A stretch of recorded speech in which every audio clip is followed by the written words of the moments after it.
Danas je 16.9.2011. Evo, pala je još jedna štuka, isto sitna, isto narafalena uz vodelnost. Znači, nevjerojatno. Znači, baš još sitnije od ove. I na prvo bacanje uzeo. Evo da se vidi. Da je mu nešto kolovac opet ulovio. Znači, od ovih sitnih ne može da se živi. Pozdrav od munjašte kolovce i Bistro. Evo, sad ćemo da gdje otkačimo i pustimo. Samo da se otavljamo, ovo je teško.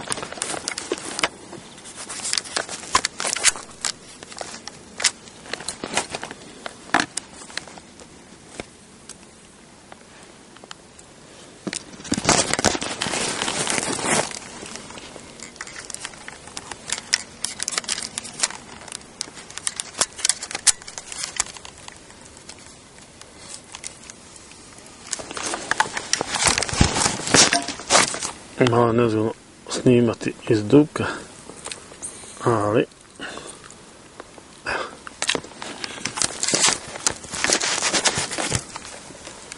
da se vidi neki da sad je